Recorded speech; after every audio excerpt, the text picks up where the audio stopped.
भाजपचे नेते विनोद तावडे विरारमध्ये पैसे वाटप असल्याचं माहिती जी आहे ते बहुजनच्या कार्यकर्त्यांना मिळाली होती आणि बहुजनच्या कार्यकर्त्यांनी रंगे हात काही पाकिटं पकडलेले आहेत आणि या प्रकरणी विनोद तावडे, राजन नाईक तसंच आचारसंहितेचं उल्लंघन केल्याप्रकरणी हितेंद्र ठाकूरांवरती देखील गुन्हा दाखल केलेला आहे। आपल्यासोबत बहुजनचे काही वरिष्ठ नेते आपण त्यांच्याकडनं जाणून घेणार आहोत। प्रशांत राऊत माजी सभापती आहेत। सर, काय सांगाल सविस्तर काय घटनाक्रम?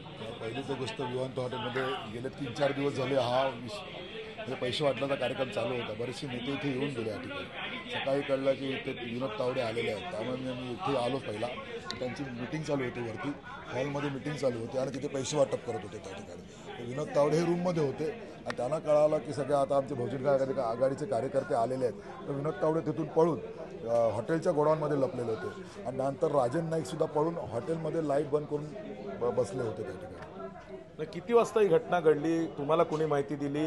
किती पैसे सापडले? नाही, मला माहिती होतं, 4-5 दिवसापासून चाललेलंच होतं, पण आमचे कार्यकर्ते इथले फिरत होते की अशा गाड्या आलेल्या आहेत, त्यामुळे विनोद तावडेंची गाडी बघितली मी या ठिकाणी, त्यामुळे ते मला कळालं। मग आम्ही आमच्या कार्यकर्त्यांना कळवल्यानंतर सगळे कार्यकर्ते आल्यानंतर हा विषय पूर्ण उघड झाला। या ठिकाणी काही डायरी सापडली, त्या डायरीमध्ये काय नोंदी आहेत? कुणाला पैसे दिलेले आहेत? कुणाचे पैसे होते? कुठून आले? बऱ्यापैकी डायरीमध्ये नोंद आहे, प्रत्येकाला पैसे दिलेली नोंद आहे, नावं आहेत त्याच्यामध्ये।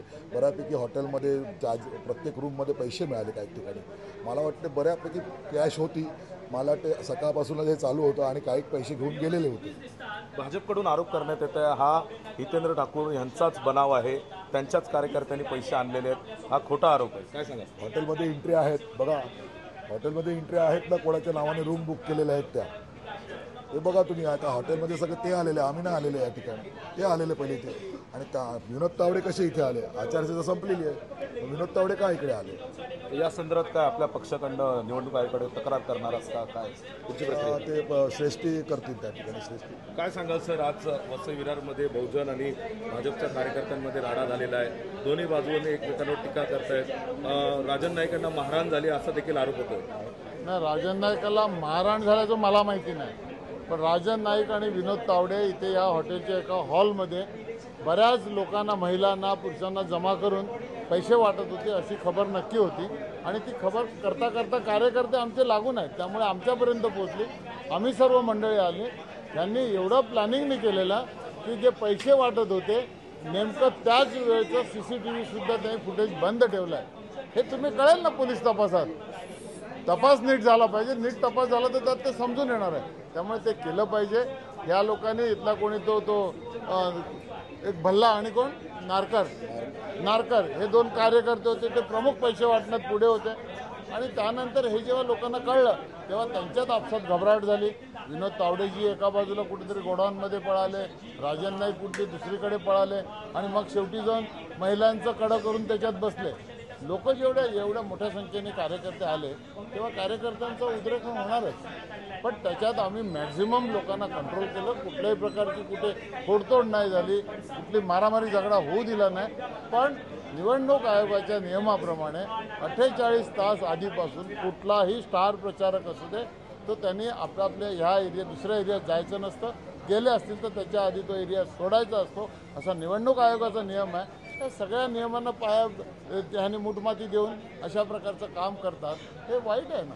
आणि पैसे नसतील द्यायचं तर कशाला यायचं?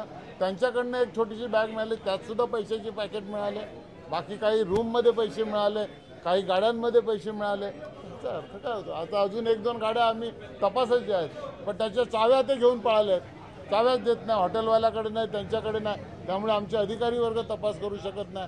आत्ता कळलं की गुजरातपासूनच्या जवळजवळ 300 गाड्या आपल्या ह्या परिसरात आल्या आहेत आणि त्यातल्या आमच्या पिरखुंडाकडे काही अडवल्यात, काही पालघरकडे आपल्या तपासी यंत्रणाने अडवल्यात।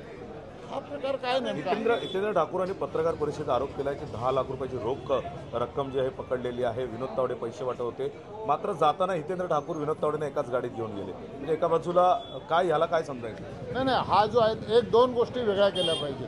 आम्ही भले वेगवेगळ्या पक्षाचे आहोत, वेगळ्या विचारसरणीचे आहोत, पण तरीसुद्धा एखादा माणूस खूप दूरनं आलेला आहे, तो लोकप्रतिनिधी आहे, तर त्याला आम्ही काय असं चिथू तर करणार नाही। हां, त्याच्याविरुद्ध गुन्हा दाखल झाला आहे, त्याच्या विरुद्ध बोलायचं, आम्ही बोललो आहे, त्यांनी केलेल्या गुन्ह्याविषयी आम्ही बोललो आहे, ह्याच्यापेक्षा वेगळं काय? आणि ते गुन्ह्याचं झाल्यानंतर त्यांनी अंशतः कबुली दिली, तिथे दिलगिरी व्यक्त केली, त्यानंतर आम्ही सांगितलं ठीक आहे दिलगिरी आणि बाकी कायदा आहे, कायद्याचं काम करेल, बघू कायद्याने काय करते. आपण पाहू शकतो कायद्याने जो निवडणूक आयोगाने दोन्ही नेत्यांवर जे आहेत ते गुन्हे दाखल केले आहे. विनोद तावडे यांच्यावरती देखील लोकप्रतिनिधी कायद्याचं उल्लंघन तसंच आदर्श आचारसंहितेचं उल्लंघन अशा प्रकारचा गुन्हा तुळजापूर पोलीस ठाण्यामध्ये गुन्हा दाखल करण्यात आलेला आहे. आपण पाहू शकतो ही विनोद तावडे यांची गाडी आहे. या गाडीची टायरची जी आहे ती हवा देखील कार्यकर्त्यांनी काढलेली आहे. विनोद तावडे यांना हितेंद्र ठाकूर यांनी आपल्या स्वतःच्या गाडीमध्ये जे आहे ते घेऊन गेलेले आहेत. नेमकं आता हे दोन्ही नेते एका 4 भिंतींमध्ये काय चर्चा करणार, कारण एका बाजूला पत्रकार परिषदेमध्ये हितेंद्र ठाकूरांनी आरोप केला आहे की 10 लाख रुपये जी आहे ती रोख रक्कम विनोद तावडे यांच्याकडे सापडली, मात्र जाताना दोन्ही नेते एकत्र गेल्यामुळे कुठेतरी एक संशय देखील या ठिकाणी निर्माण होत आहे. महाराष्ट्रातील सर्व बातम्यांचे विश्वासार्ह व्यासपीठ सकाळच्या सर्व सोशल मीडिया प्लॅटफॉर्मला लाईक, फॉलो आणि सबस्क्राईब करा. तसंच सर्व नोटिफिकेशनसाठी बेल आयकॉन प्रेस करायला विसरू नका.